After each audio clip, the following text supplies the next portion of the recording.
أشهد أن لا إله إلا الله وحده لا شريك له وأشهد أن محمدا عبده ورسوله أما بعد فأعوذ بالله من الشيطان الرجيم بسم الله الرحمن الرحيم الحمد لله رب العالمين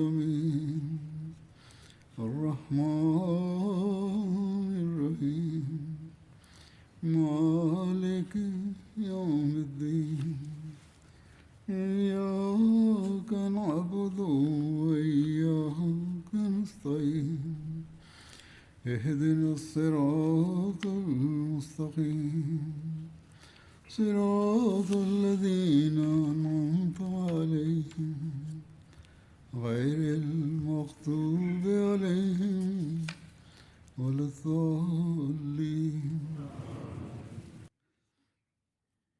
Aujourd'hui, une fois de plus, je présenterai des détails supplémentaires sur les événements de la conquête de la Mecque.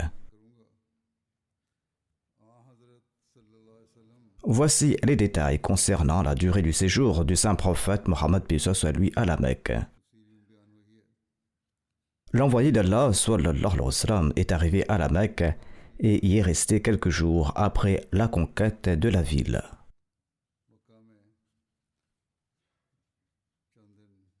Cependant, il y a des divergences concernant la durée de son séjour. Dans le Sahih Bukhari, Ibn Abbas rapporte que l'envoyé d'Allah sallallahu alayhi wa sallam est resté à la Mecque pendant 19 jours. Il accomplissait 2 rakats de prière, c'est-à-dire qu'il raccourcissait la salat. Certaines narrations mentionnent également 18, 17 ou 15 jours. L'érudit Ibn Hajar a jugé que la narration de 19 jours était la plus probable, car la plupart des narrations mentionnent 19 jours. Et les autres narrations ont été interprétées de la manière suivante. Le récit de 19 jours inclut les jours d'entrée et de départ de la Mecque, et ceux qui ont mentionné 17 jours n'ont pas inclus les jours d'arrivée et de départ.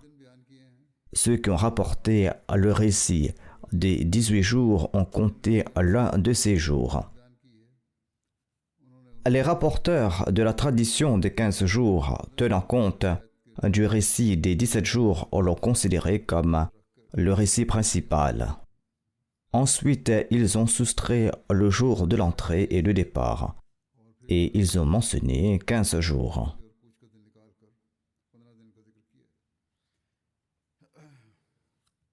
Certains orientalistes ont également écrit sur la conquête de la Mecque par le saint prophète Mohammed sallallahu alayhi wa sallam dans leurs livres. William Muir est un orientaliste très célèbre. Il était originaire de l'Écosse. Évoquant la conquête de la Mecque, il a écrit dans son livre la vie de Mohammed en mentionnant le bel exemple du messager d'Allah sallallahu alayhi wa sallam que le pardon de Mohammed sallallahu alayhi wa sallam pour tous les anciens torts, c'est-à-dire le pardon des péchés des Mécois et l'oubli de toutes leurs petites et grandes souffrances, était en réalité à son propre avantage. Voilà ce que dit William Muir. Mais après avoir écrit cela, William Muir se sent obligé de reconnaître la vérité. Il déclare par la suite « Mais cela nécessite un cœur grand et tendre. » Son avantage lui est revenu à lui puisque tous les habitants de sa ville natale ont commencé à se lier à lui et ils ont adopté son objectif avec enthousiasme et avec une dévotion manifeste. Et quelques semaines plus tard, nous constatons que 2000 d'entre eux se tiennent à ses côtés, combattant avec une grande fidélité.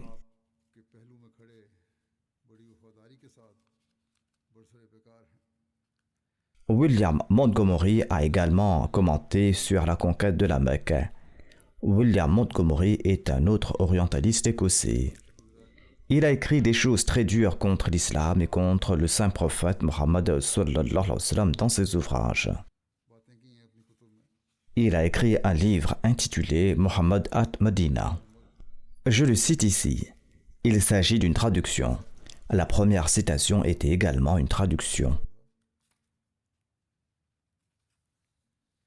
Il écrit « Les chefs de la Mecque n'ont pas été forcés de se convertir à l'islam. » Il reconnaît ce fait. Ces chefs et beaucoup d'autres sont restés dans l'incroyance. Par-dessus tout, l'habilité avec laquelle le saint prophète, paix soit sur lui, a géré l'unité sous sa direction et le sentiment qu'il a donné à presque tout le monde, qu'ils étaient traités avec justice, tout cela ont considérablement mis en évidence les sentiments d'harmonie, de satisfaction et d'enthousiasme dans la société islamique, contrairement à l'agitation qui existait ailleurs. Cela a certainement dû être clair pour beaucoup de gens, et cela les a attirés vers Mohammed sallallahu alayhi wa sallam. Dans tout cela, une chose est particulièrement impressionnante. C'est la foi de Mohammed sallallahu alayhi wa sallam en son objectif, en sa vision, en sa perspicacité et en sa sagesse clairvoyante. Quand sa communauté était encore petite et consacrait toutes ses ressources à échapper à ses ennemis, il a conçu l'idée d'une Arabie unie. Une Arabie qui se développerait vers l'extérieur et dans laquelle les habitants de la Mecque joueraient un nouveau rôle, un rôle plus important que leur ancien rôle commercial. Maintenant, presque tout le monde, même les plus grands, s'était soumis à lui. Il s'avançait vers son objectif presque toujours avec une confiance totale, malgré des difficultés considérables, souvent dans des situations précaires.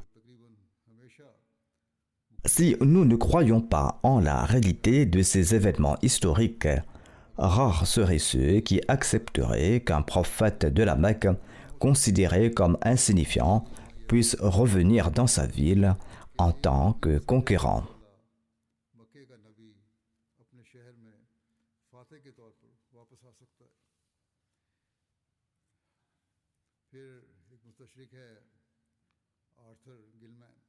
Arthur Gilman est un autre orientaliste renommé. Il est d'origine américaine.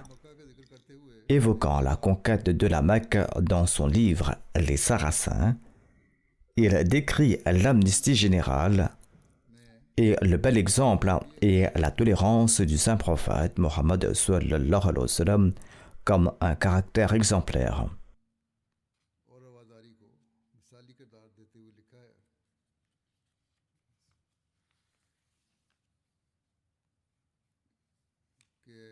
Cet auteur écrit ceci.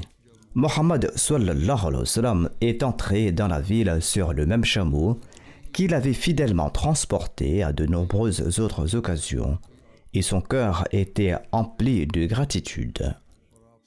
Il était empli de gratitude parce qu'il avait vu les rues vides et il avait su qu'il serait accueilli en paix.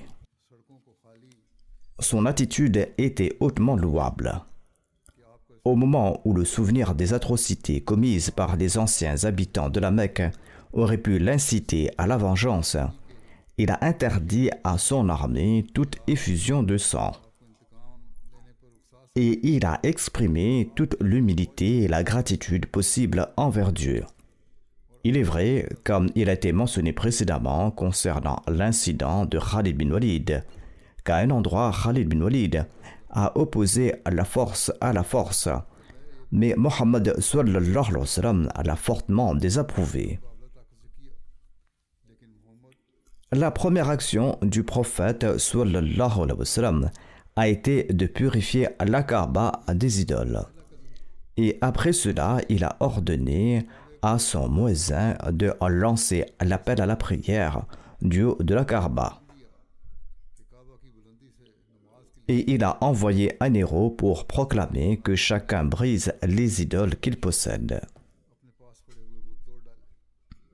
Il ajoute 10 ou 12 personnes qui avaient fait preuve par le passé d'une attitude très barbare ont été condamnées. Parmi elles, 4 ont été condamnées à mort. Mais il faut considérer ce comportement comme beaucoup plus empreint d'humanité que celui des autres conquérants, comparé aux atrocités des croisés qui, en 1099 après Jésus-Christ, ont mis à mort 70 000 hommes, femmes et enfants musulmans démunis lorsque Jérusalem est tombée entre leurs mains. Ou comparé à la dureté de l'armée anglaise, qui s'est également battue à l'ombre de la croix et qui a incendié une capitale sur la côte de l'Or en Afrique, la côte de l'Or qui est l'ancien nom du Ghana, et ce pendant la guerre de l'année mémorable 1874. La victoire de Mohammed sallallahu alayhi wa sallam était en réalité une victoire de la religion et non de la politique. Il a rejeté toute forme d'honneur personnel et il a évité toutes les méthodes de domination royale.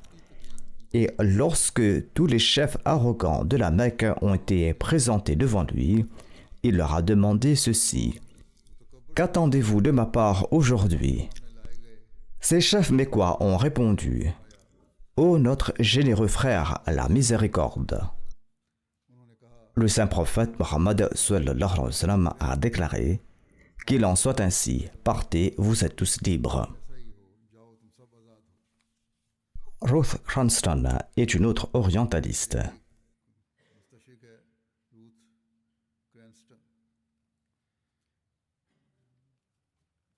Elle est également d'origine américaine. Il s'agit d'une femme.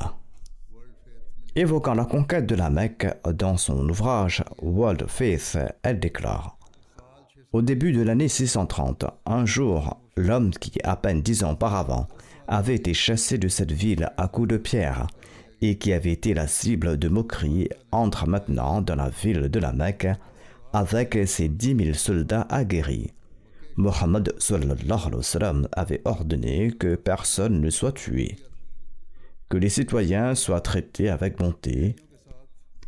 Malgré toutes les promesses et les assurances des habitants de la Mecque, leurs soldats ont été attaqués. Et le prophète Mohammed sallallahu alayhi wa sallam a eu du mal à empêcher son commandant en chef, Khalid, qui était alors à la tête de ses forces, de riposter violemment. Ceci dit, il y a ici une exagération aussi, car il n'y avait pas de véritable assurance. Les habitants de la Mecque ont attaqué en premier. Quoi qu'il en soit, le parti pris transparaît toujours d'une manière ou d'une autre. Ensuite, elle écrit: 2 musulmans et 28 habitants de la Mecque ont été tués. Imaginez le carnage qu'il y aurait eu si un autre chef avait été aux commandes à un moment et en un lieu pareil. Ici encore, elle est contrainte de dire la vérité. Elle ajoute: lorsque l'armée musulmane prit le contrôle de la ville, Mohammed sallallahu alayhi wa sallam changea de vêtements et revêtit un ihram blanc. Il accomplit les rites prescrits du Hajj, fit 7 fois le tour de la Kaaba. Ensuite, il appela ses compagnons survivants, ceux qui avaient mis leur vie en péril à plusieurs reprises et s'étaient sacrifiés pour sa cause. Il les a invités à se tenir à ses côtés en ce grand jour et lors de l'occasion la plus importante de sa vie. Un par un, les 360 idoles de pierre, y compris l'idole de Hubal, furent retirées de la Kaaba et mises en pièces. Et tout en brisant chaque idole, Mohammed sallallahu alayhi wa sallam disait à haute voix: la vérité est venue et le mensonge s'est évanoui.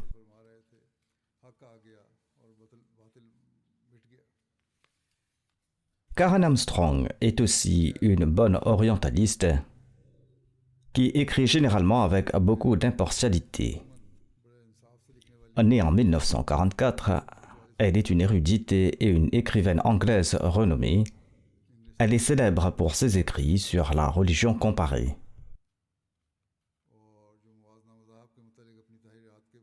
Dans son livre Mohammed, une biographie du prophète, elle écrit en référence à la conquête de la Mecque que le saint prophète Mohammed paix soit lui n'avait aucun désir de vengeance sanglante.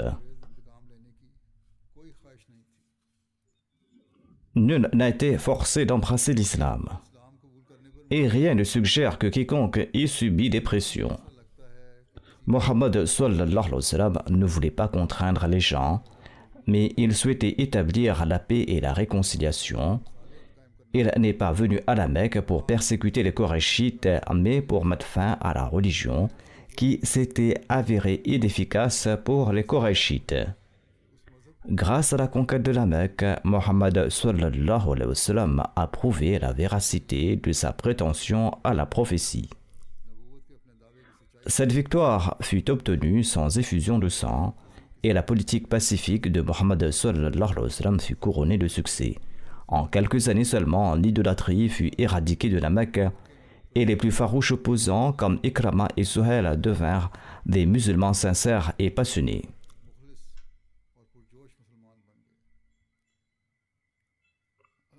Quoi qu'il en soit, certains orientalistes, malgré leur forte opposition, ont été obligés de reconnaître ce fait. Ils ont été contraints de le faire. Ils ne pouvaient faire rien d'autre.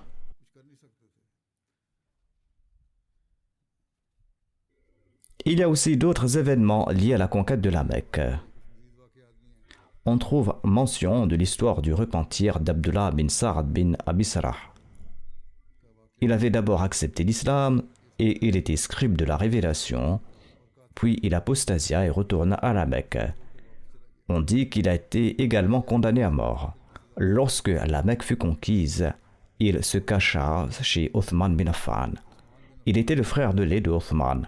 Othman le présenta au saint prophète Mohammed sallallahu alayhi wa sallam et déclara au messager d'Allah accepter le serment d'allégeance d'Abdullah. Il resta silencieux pendant un long moment, puis accepta son allégeance. Quand Abdullah bin Abi Sarah s'en alla, le narrateur écrit que le saint prophète Mohammed sallallahu alayhi wa sallam dit à ses compagnons « Je suis resté silencieux pendant un moment pour que l'un d'entre vous se lève et le tue rapidement. » Les compagnons ont demandé au messager d'Allah sallallahu alayhi wa sallam « Pourquoi est-ce que vous n'avez pas fait un signe à cet égard ?» Là-dessus, le saint prophète a dit « Un prophète ne fait pas de signe pour qu'on leur tue quelqu'un. » Dans certains récits, on trouve mention de ces mots. Il n'est pas permis à un prophète de se rendre coupable de trahison des yeux. Quoi qu'il en soit, je relate ce récit et d'autres récits similaires parce que ces récits existent dans certains livres d'histoire. En tout cas, ces récits sont douteux.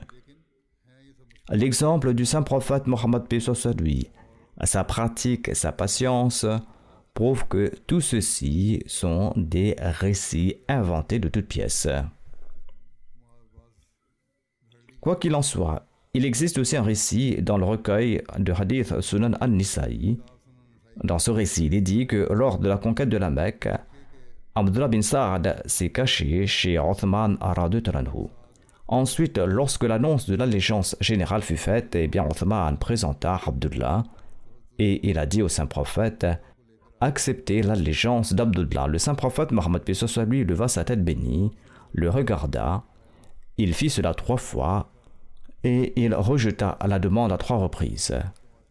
Et après l'avoir fait 3 fois, il accepta son allégeance. Ensuite, il se tourna vers les compagnons et il a dit « N'avait-il pas parmi vous un homme sage qui, en me voyant refuser de prendre son serment, se serait levé pour le tuer ?»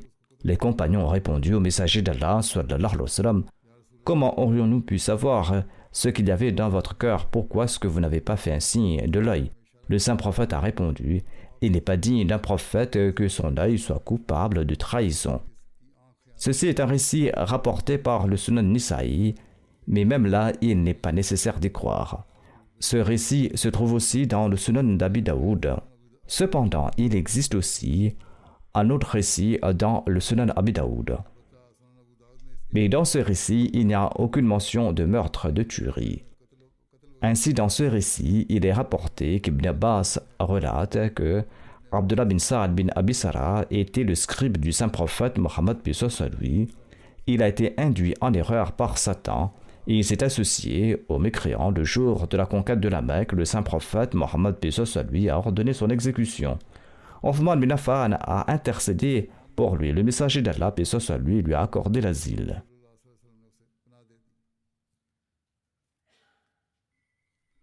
Il est important de clarifier ce genre de récit concernant Abdullah bin Sa'ad, notamment que la chaîne de transmission de ces récits dans des recueils de hadith a été remise en question. Ce récit est faible sur le plan de la crédibilité. On aurait demandé pourquoi est-ce qu'il n'a pas fait signe et le saint prophète paix soit lui aurait répondu que je suis resté silencieux. Il était le roi, il aurait pu énoncer clairement son ordre. Quoi qu'il en soit, un autre point important considéré est qu'il n'y a pas de peine pour apostasie en islam. Par conséquent, il est incorrect de dire qu'Abdullah bin Sa'ad a été condamné à mort pour apostasie. De plus, il convient de noter que les détails de cet événement, tels qu'ils sont décrits, semblent également contraires à la dignité du saint prophète Mohammed paix soit lui, comme je l'ai mentionné. Ce jour-là, le saint prophète Mohammed paix soit lui apparaissait comme l'incarnation parfaite des attributs divins de Ghafar, de Sattar et de Rahim et Karim, d'indulgent, de protecteur, de miséricordieux, de généreux. Nul n'a demandé pardon sans être pardonné par lui, même si un ordre d'exécution avait été prononcé à son encontre. De plus, ce hadith n'est pas présent dans Bukhari et Muslim. En outre, ce récit semble également contraire à la logique, car le saint prophète paix soit lui agissait également en tant que chef victorieux. S'il était nécessaire d'ordonner une exécution, pourquoi avoir peur de qui que ce soit? Pourquoi est-ce qu'il aurait eu besoin de faire des insinuations? Lorsque Othman a présenté Abdullah, il aurait pu déclarer clairement non, ces crimes sont tels qu'il ne peut être pardonné. À la même époque, une affaire de vol impliquant une femme des Banu Marzoum a été présentée au saint prophète Mohammed paix soit lui, et de grandes recommandations ont été faites à son sujet. Salama et Oussama bin Zayd avaient intercédé en sa faveur, mais le saint prophète paix soit lui a rejeté toutes ces intercessions et il a maintenu la peine pour faire couper sa main. Si le crime d'Abdullah bin Sa'ad était aussi grave, il aurait été clairement indiqué qu'il ne pouvait pas être question de pardon. Mais attribuer au saint prophète Mohammed sallallahu alayhi wa sallam un acte qui est même contraire aux mœurs et traditions morales générales est inacceptable. C'est-à-dire que, quand il est venu prêter allégeance, que Dieu nous en préserve, le saint prophète paix soit lui serait resté silencieux afin que quelqu'un puisse le tuer rapidement. Et quand aucun compagnon ne l'a fait, il les aurait réprimandés, notamment pourquoi est-ce qu'ils ne l'ont pas tué. Et les compagnons auraient déclaré « Vous auriez pu faire un signe de l'œil ». Il a répondu « L'œil d'un prophète ne trahit pas, c'est pourquoi je n'ai pas fait de signe. Que Dieu nous en préserve, que Dieu nous en préserve. » On tente de prouver que le saint prophète paix soit lui souhaitait dans son cœur que quelqu'un le tue, mais il n'a pas fait de signe. La teneur même de ce récit le réfute. La stature du saint prophète Mohammed paix soit lui était trop élevée, trop noble et sublime pour qu'une telle chose lui soit attribuée.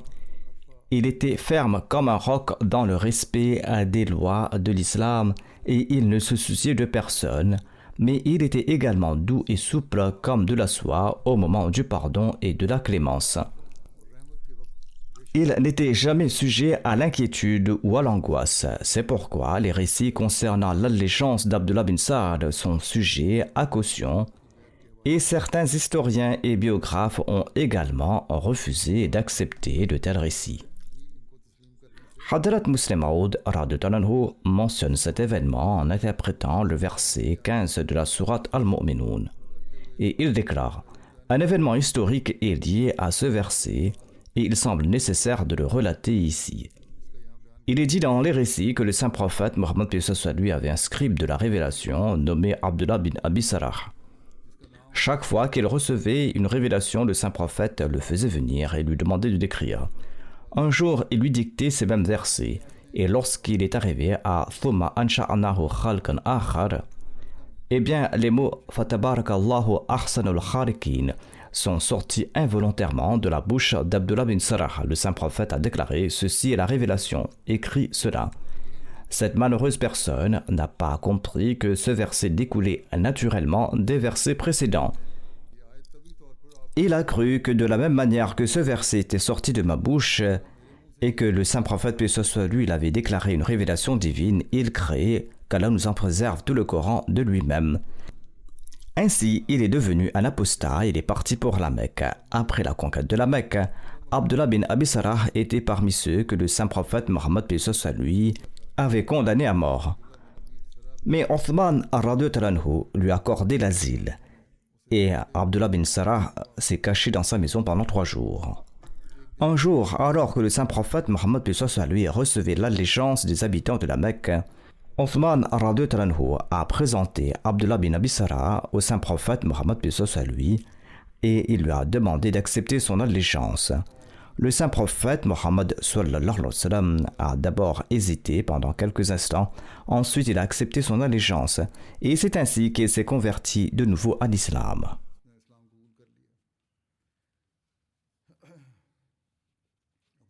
On rapporte que par la suite, Abdullah bin Abi Sarah a rendu de fiers services à l'islam parmi les compagnons.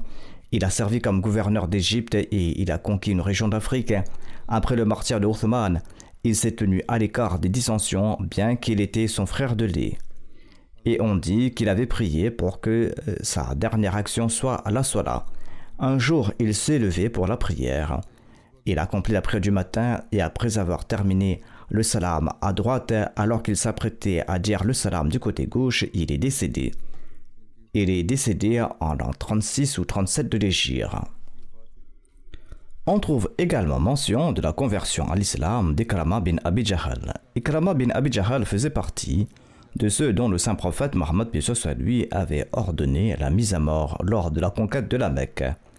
Ikrama et son père infligeaient des souffrances au saint prophète Mohammed, paix soit lui, et il était très dur envers les musulmans. Quand il a appris que le saint prophète Mohammed, paix soit lui, avait ordonné qu'il soit mis à mort, il s'est enfui vers le Yémen.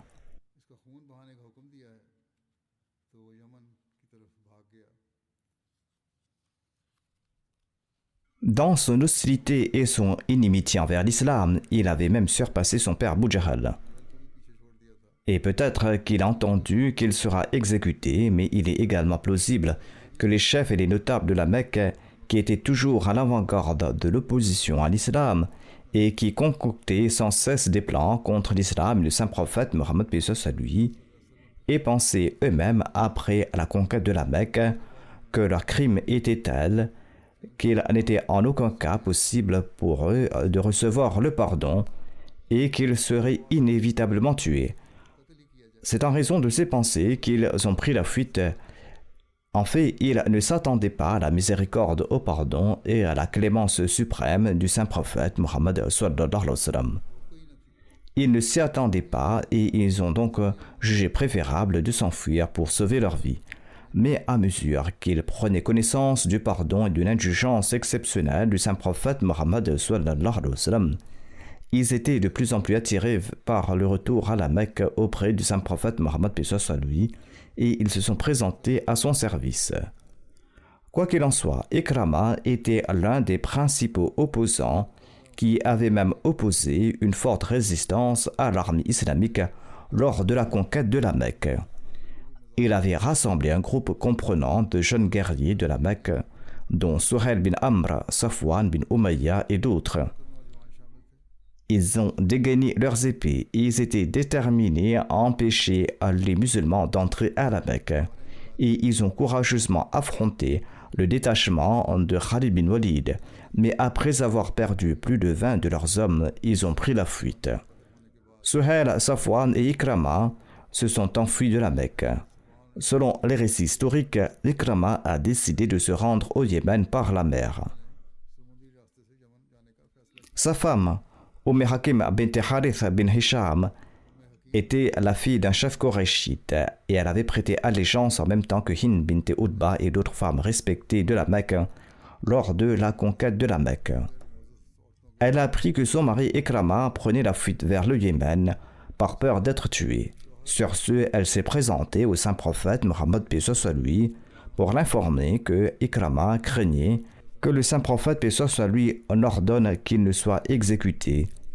Et sa femme a demandé au saint prophète paix soit lui de lui accorder sa protection. Sur ce, le saint prophète Mohammed paix soit lui a répondu « Il est en sécurité ». La femme d'Ikrama est partie avec son esclave vers Jeddah et il a trouvé Ikrama sur le rivage de la mer, alors qu'il s'apprêtait à embarquer. Selon un autre récit, elle l'a trouvé alors qu'il était déjà à bord du bateau. Elle a retenu Ikrama en disant « Ô fils de mon oncle, je suis venu vers toi de la part de l'homme le plus conciliant, le plus pieux et le plus bienveillant des hommes.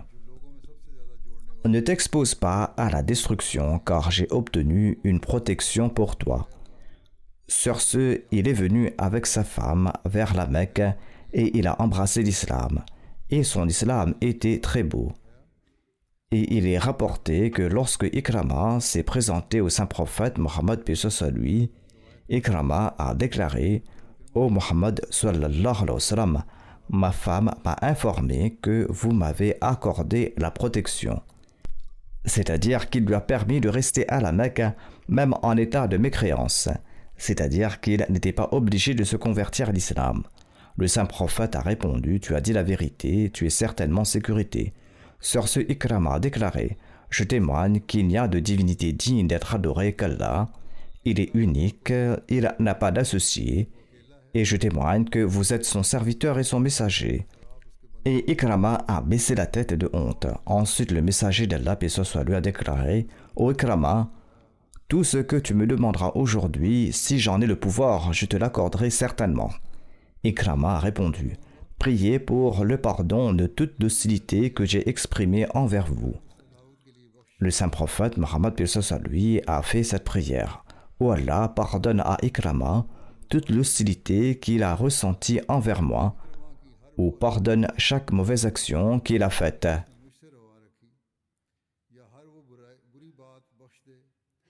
Et le saint prophète Mohammed paix soit lui était rempli de joie et il a jeté son manteau sur lui.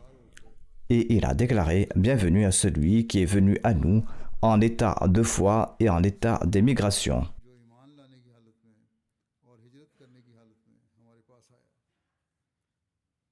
La conversion d'Ikrama est également liée à l'accomplissement d'une prophétie. Ceci a été évoqué par Hadrat Muslim Maud radhiyallahu anhu. Il explique que la conversion d'Ikrama accomplit la prophétie que le saint prophète Mohammed paix soit lui avait faite à ses compagnons des années auparavant, notamment qu'il avait vu en rêve qu'il était au paradis.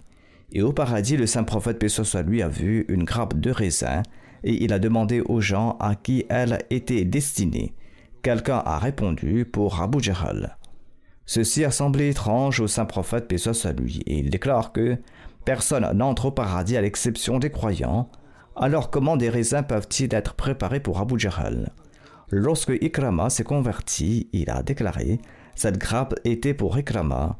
Dieu a révélé le nom du Père à la place du Fils, comme cela arrive souvent dans les rêves. » Ensuite, on trouve mention de la fuite de Khabbab bin Aswad et de sa conversion à l'islam. Khabbab bin Aswad était un orateur éloquent à l'époque de l'ignorance et il unissait les gens contre le saint prophète Mohammed paix soit lui. C'était quelqu'un qui était de très mauvais caractère. Zainab, la fille du saint prophète Mohammed paix soit lui, était enceinte lorsqu'elle a émigré vers Médine. Khabbab bin Aswad a effrayé sa chamelle, ce qui a fait tomber Zainab et a entraîné une fausse couche. Et c'est en raison de cela qu'elle est restée malade jusqu'à la fin de sa vie. Le saint prophète Mohammed paix soit lui avait ordonné sa mise à mort, où qu'il se trouve. Lors de la conquête de la Mecque, il s'est enfui de la Mecque par crainte et il s'est caché dans le désert. Après la conquête de la Mecque, lorsque le saint prophète Mohammed paix soit lui retourna à Médine, Khabbab se présenta à son service. Lorsqu'il se présenta devant le saint prophète paix soit lui, les compagnons le virent et ils dirent au saint prophète Mohammed paix soit lui, Khabbab arrive. Le saint prophète répondit « Oui, je l'ai vu. » Qu'on ne lui dise rien. Khabbab s'approcha et déclara « Ô messager d'Allah, sallallahu alayhi wa sallam, que la paix soit sur vous. » Je témoigne qu'il n'y a d'autre Dieu qu'Allah et que vous êtes le messager d'Allah. J'ai fui loin de vous et j'ai erré dans toute la région et j'ai même voulu rencontrer des non-arabes. Ensuite, je me suis souvenu de votre grâce, de votre bonté et de votre pardon envers ceux qui vous ont fait du tort. Ô messager d'Allah, sallallahu alayhi wa sallam, nous étions des polythéistes et Allah nous a guidés à travers vous et nous a sauvés de la perdition. Veuillez pardonner mes excès et les peines que je vous ai causées. Je reconnais ma mauvaise conduite et mes péchés. Le narrateur dit qu'il n'a cessé de regarder le saint prophète Mohammed paix soit lui. Il était assis, la tête baissée par la pudeur face aux excuses de Khabbar, et il a déclaré « Je t'ai pardonné. L'islam pardonne les péchés commis avant la conversion. » Hadrat Muslim Maud a également écrit à propos de cet événement. Et il explique, parmi ceux qui avaient été condamnés à mort, il y avait aussi l'homme qui avait causé la mort de Zainab, à la fille du saint prophète Mohammed sallallahu alayhi wa sallam. Cet homme se nommait Habbar. Il avait coupé la large sangle qui serrait la selle de la chamelle de Zainab, ce qui avait fait tomber Zainab. Suite à cela, elle a perdu son enfant et elle est décédée quelque temps après. Outre ces autres crimes, ce crime rendait passible Habbar de la peine de mort. Cet homme s'est également présenté au saint prophète Mohammed paix soit lui. Il a déclaré au prophète d'Allah « Je me suis enfui de vous vers l'Iran. Ensuite, je me suis dit que Allah avait dissipé nos idées de polythéisme par votre intermédiaire, et nous avons été sauvés de la destruction spirituelle. Au lieu de me rendre chez des étrangers, pourquoi ne pas me rendre chez le prophète et confesser mes péchés et lui demander pardon ?» L'envoyé d'Allah, paix soit lui, a déclaré « Habbar, étant donné que Dieu a mis l'amour de l'islam dans ton cœur, pourquoi est-ce que je ne vais pas te pardonner? Par je t'ai pardonné. L'islam a effacé tous tes péchés antérieurs. » Ainsi donc, Habbar a été pardonné, mais on dit que Abdullah n'a pas été pardonné et qu'on aurait demandé au saint prophète Mohammed paix soit lui pourquoi est-ce qu'il n'avait pas fait de signe. En tout cas, il y avait aussi un certain Ka'b bin Zuhair bin Abi Aslami.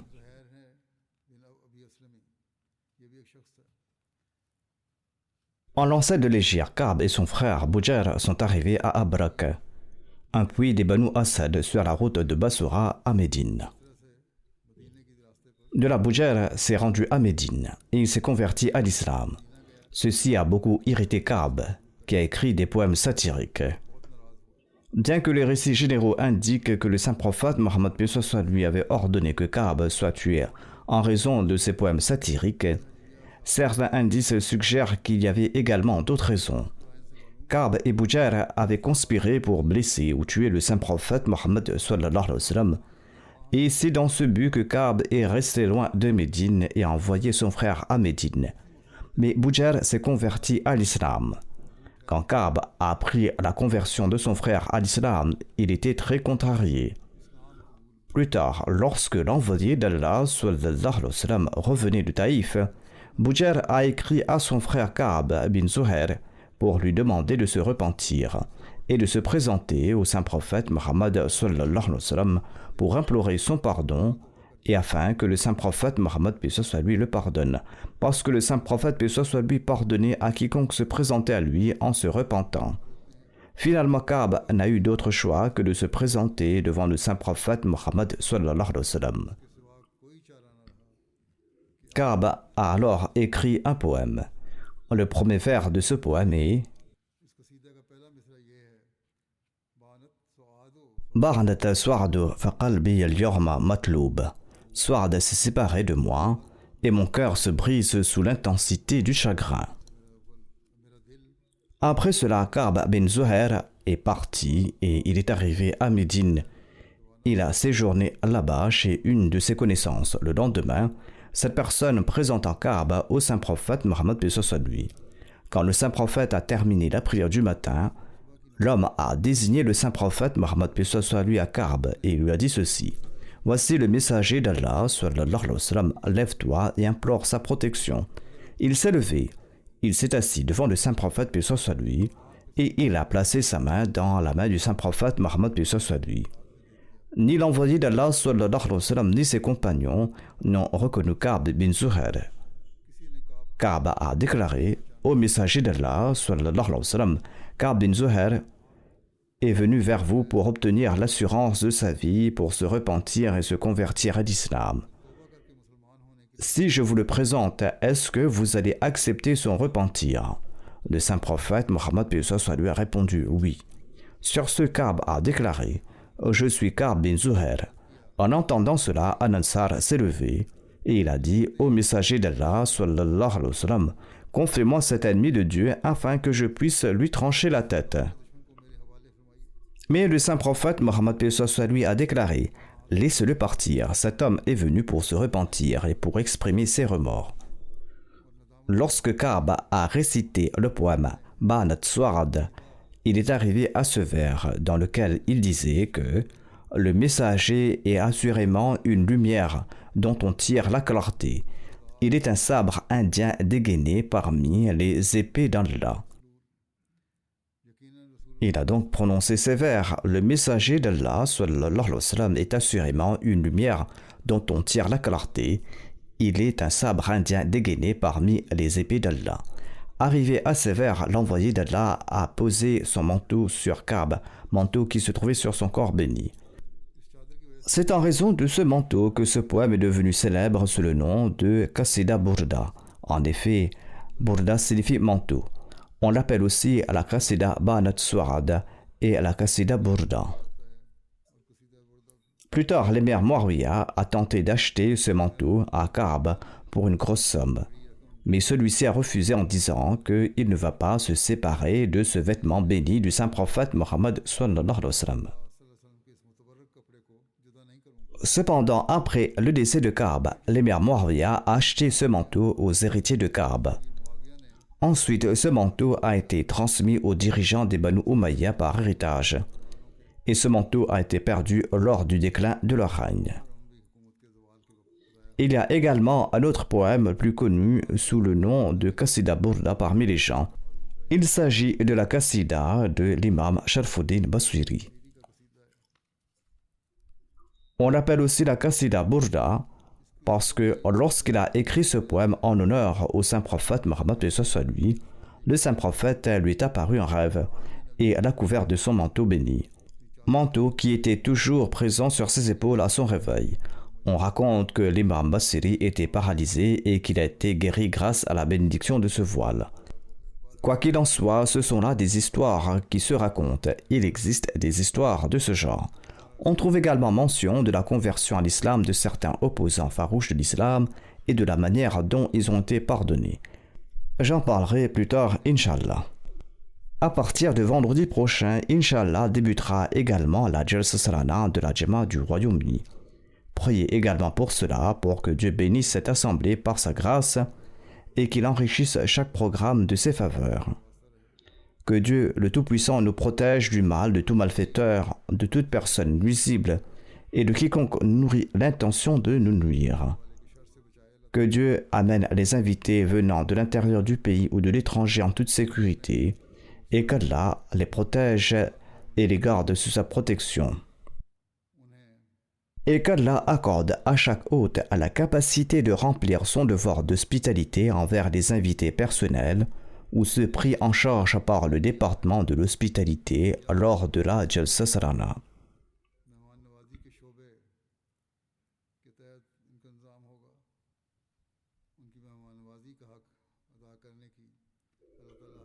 Qu'Allah le Tout-Puissant accorde à tous les travailleurs qui s'offrent avec enthousiasme et passion pour les tâches de la Jalsa Salana la capacité de servir avec désintéressement dans leurs départements respectifs et de servir les invités avec le plus grand respect, la plus grande douceur et la bonne humeur.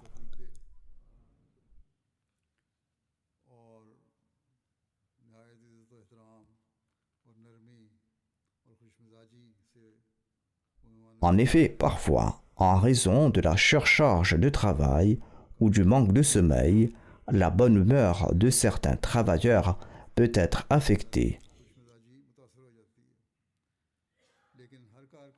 Mais chaque travailleur, quel que soit son département, doit passer ses jours en se souvenant de Dieu le Tout-Puissant, Dieu qui nous a accordé l'occasion de servir les invités du Messie premier l'Islam.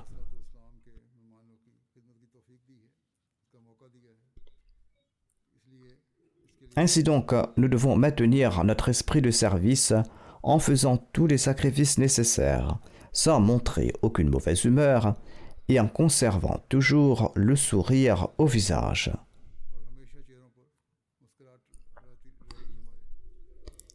Qu'il s'agisse de jeunes filles, de femmes, de jeunes hommes ou d'hommes plus âgés, qu'il s'agisse d'officiers ou d'assistants, il y a des travailleurs qui cuisinent, il y a ceux qui gèrent la cantine, il y a ceux qui servent la nourriture, il y a les agents de sécurité ou les responsables du parking, il y a les agents de propreté et de l'hygiène ou ceux qui maintiennent à la discipline intérieure ou extérieure.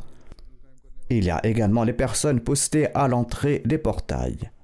Il y a les jeunes filles qui travaillent dans la zone enfants, ou les filles, les garçons, les hommes et les femmes qui assurent le service dans le chapiteau principal.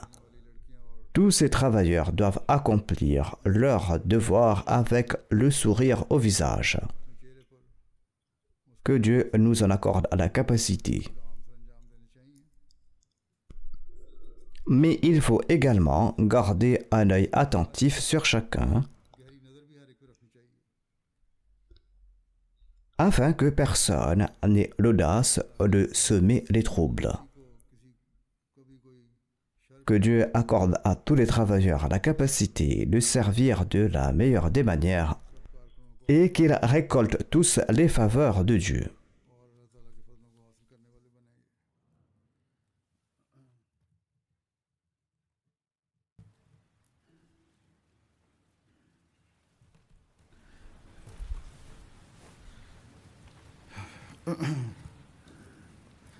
Alhamdulillah,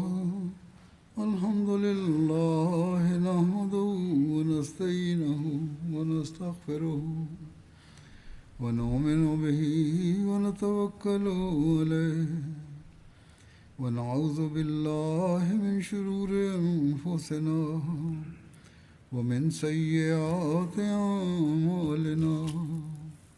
من يهده الله فلا مضل له ومن يضلل فلا هادي له ونشهد أن لا إله إلا الله ونشهد أن محمدا عبده ورسوله عباد الله رحمكم الله إن الله يأمر بالعدل والإحسان وإيتاء ذي القربى وينهى عن الفحشاء والمنكر والبغي يعظكم لعلكم تذكرون اذكروا الله يذكركم وادعوه يستجب لكم ولذكر الله أكبر